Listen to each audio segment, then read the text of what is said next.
Olá, irmãos. Hoje vamos conversar com o administrador Ronaldo Pérez Vieira. Ele que é gerente de negócios Middle, profissional do mercado financeiro e mestre em administração pela UniOeste. Boa tarde, boa noite, bom dia, Ronaldo Vieira. Ronaldo Vieira. Pois é, Ronaldo. Essa situação, né, que é a nossa grande bola da vez mundial, aí, que é o corona. Então, esse Covid aí, ele tem duas vertentes.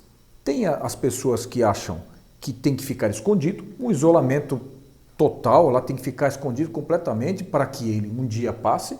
E tem as pessoas que, a outra vertente, que as pessoas que acham que temos que trabalhar, claro, com novos hábitos, seja álcool, seja, né, os filtros, as máscaras, lavando as mãos, não aglomerando, etc. Logicamente, né? Mas nessas duas vertentes, né, nós temos algumas situações que têm batido a nossa porta aqui, nossas redes sociais, mesmo aqui no nosso QG, pessoas que têm muitas dúvidas em relação ao mercado financeiro que está pegando, né? Então, uma delas é o que você acha assim como que se avalia que a economia do nosso Estado? Vamos falar Estado, não vai, porque se abrir muito, né, ficar muito abrangente aí a nível país, mas a nível Estado, como ficaria, como que você avalia, na sua visão, a economia como vai ficar no Estado após passar essa pandemia, que um dia vai passar? Com certeza. Coronel Lima, muito obrigado pelo convite da sua equipe também.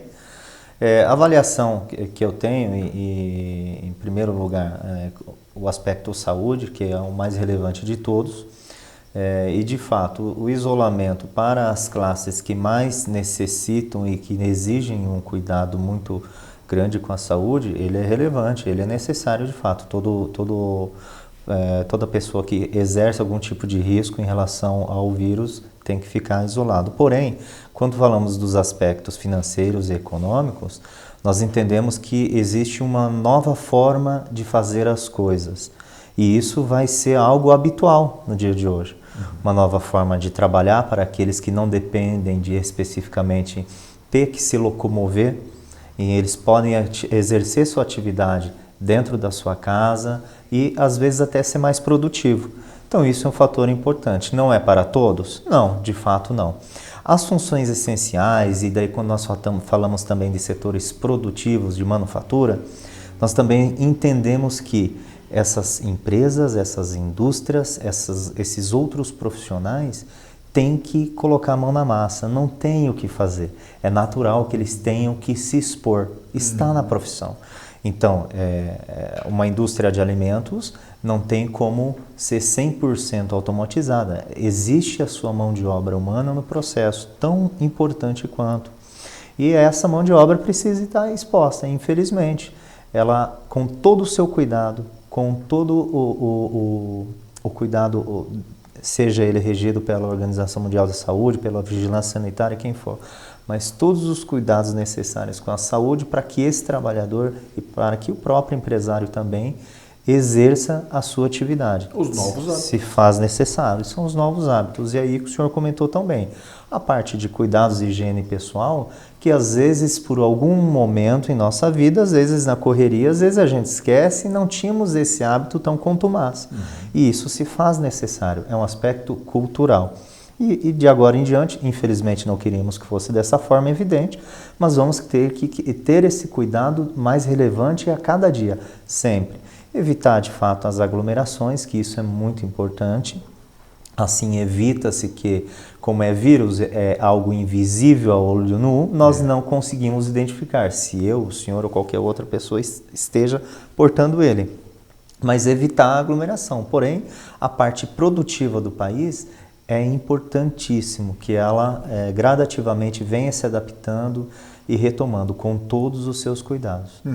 Então, claro, né, tem situações, como nessa cadeia produtiva de alimentação, por exemplo, que você citou, Claro.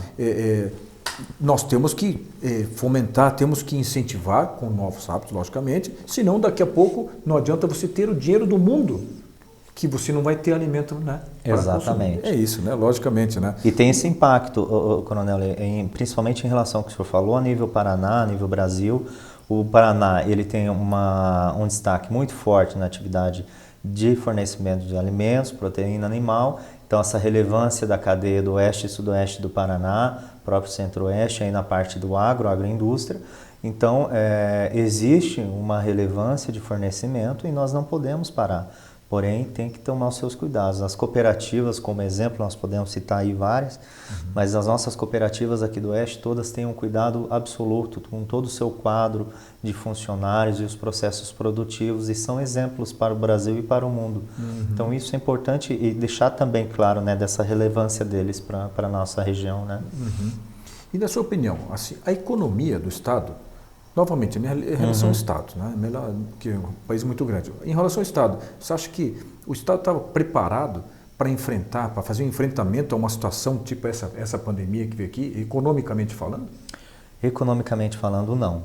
Nós, nos últimos anos, temos passado, não só o nosso Estado, como muitos outros, né, da Federação, por situações críticas financeiras, né, receita versus despesa do Estado. E essa preparação, se nós trazermos para uma situação de guerra, não estaríamos também preparados e nós temos que tratar o vírus como uma situação de guerra. E, de fato, nós nunca estamos preparados, na sua grande maioria, para a guerra, com exceção da área militar, evidente, sempre alerta, mas nesse sentido, nós de fato não estamos. E aí também é um outro questionamento, trazendo para o mundo corporativo, as empresas estavam preparadas para situações atípicas, como esse cenário que nós estamos vivendo? Eu entendo que não. Isso que nós temos no Paraná, polos administradores, polos de gestores muito profissionais, porém mesmo assim, nós estávamos com um olhar um pouco mais no curto prazo e para situações de cenários mais favoráveis do que para uma situação como essa. Fica essa lição evidente, que é muito forte, e que o próprio Estado, também dentro da sua limitação e dos seus conhecimentos, ele tem que levar como lição, né? Estar preparado, né? E, Ronaldo, você veja, a gente tem acompanhado, a exemplo do governo federal, ele derramou e está derramando uma fortuna, bilhões e bilhões para os estados para fazer o enfrentamento à Covid. E daí, nesse seu preparo econômico, financeiro, os estados, os municípios que estão recebendo essa fortuna, eles estavam preparados para saber gastar isso, digamos assim? É um questionamento que a próprio dia a dia já nos explica, que não estavam preparados ou que não tinham um fundamento específico de como utilizar de maneira correta esses recursos. Até porque o governo federal teve recentemente a sua aprovação para que pudesse gastar além do orçamento, né, proposto para o exercício e fez com que pudesse deliberar esses recursos para os entes menores, seja os municípios e estados, mas o programa, como que eu uso esse recurso para poder atender um microempreendedor que precisa, para atender a empresa de pequeno porte que precisa, como que eu faço esse recurso chegar lá? Esse é o grande significado, que não está na sua totalidade fazendo acontecer. Isso que eu tenho a parceria do governo federal, eu tenho uma influência das instituições financeiras que vão intermediar, sejam elas diretamente ligadas também ao governo, mas enfim, não está chegando como deveria. E a gente sente, porque o microempreendedor precisa, porque o autônomo precisa, porque todas essas classes que fomentam o varejo, que dão vida ao dia a dia do varejo, no consumo, eles necessitam. Então, tem que ter este planejamento. Nós, de forma histórica, o senhor até é mais professor do que eu nesse sentido, o Brasil não tem esse planejamento financeiro atrelado a essa distribuição de recurso canalizada. Eu vou lá, eu faço a licitação, eu orço, eu trabalho com planejamento, vem o dinheiro. E agora? Aí eu vou tentar apagar alguns incêndios. E é assim que mais ou menos nós observamos nós do outro lado da linha. E talvez fique de lição, porque é um preparo imprescindível, né? E como que está a inadimplência do cidadão, do brasileiro, do paranaense, junto aos bancos? A inadimplência nós percebemos que deu um salto em alguns segmentos de forma gradual, chegando até 70%. Entendeu? Então, por exemplo, não digamos que 70% das pessoas ficaram inadimplentes, não seria isso, mas eu cresci, eu tinha um índice de 3, 4%, cresci 50% em cima disso, 70% em cima disso em alguns segmentos. Porque a partir do momento que eu deixo de usar aquele produto ou serviço que eu pago por mês, né, ou simplesmente tenho uma assinatura, não pago. Eu tenho minha conta de água e de luz e vou protelando. Eu tenho alguns outros serviços, vou atrasando. Então, isso acaba, de fato, interferindo na inadimplência. Eu tenho pessoas que perderam sua renda e não conseguiram prorrogar os seus compromissos financeiros. Aumenta a inadimplência. Tenho pessoas que, por hora, tinham condições de tocar todos os seus compromissos, cumprir com seus compromissos, mas acabam de alguma forma também atrasando e gerando mais um efeito manada, também o que aumenta a inadimplência. Então, de certa forma, esse efeito da pandemia na parte de recebimento do financeiro, ele acabou aumentando. Nós vamos ter aí um período de crise nesse sentido, em termos de recebimento, acaba aumentando a inadimplência, essa exposição, o que até fevereiro estava muito bem, né? Antes do efeito da pandemia. Então, isso infelizmente vai acabar impactando. Assim, na sua experiência assim, econômica, financeira, então, o que fazer, se existe uma fórmula mágica para você fazer frente a todo esse arraso que está acontecendo com esse Covid? Essa é a pergunta de ouro, né? Pergunta de $1 milhão.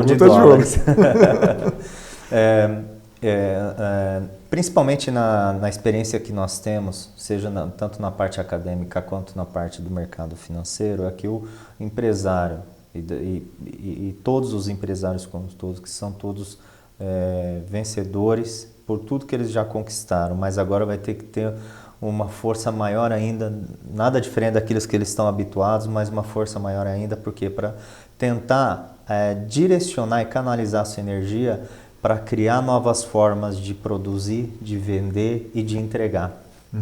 Então, aquele empresário de rua que a gente chama, um empresário que tem sua loja de varejo, né, ele vai ter que entender que não apenas mais vai estar na dependência do freguês entrar na loja dele.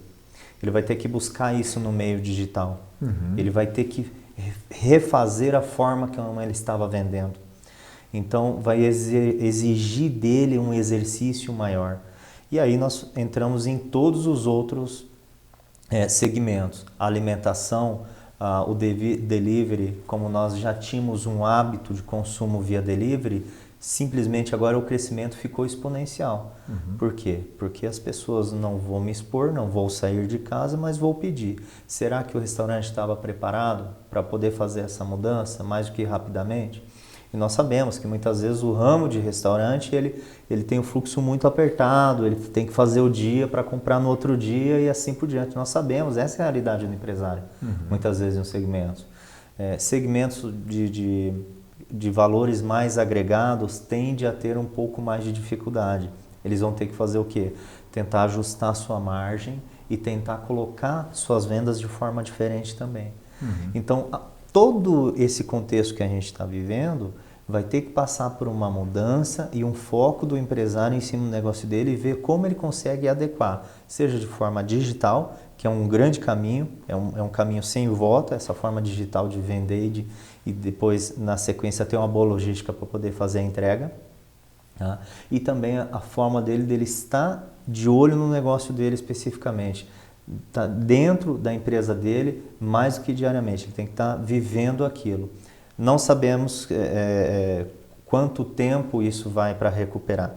Sabemos que a pandemia, de fato, ela tem um fim, como todas as crises da qual já passamos, mas essa é uma crise de saúde, ela é complicadíssima.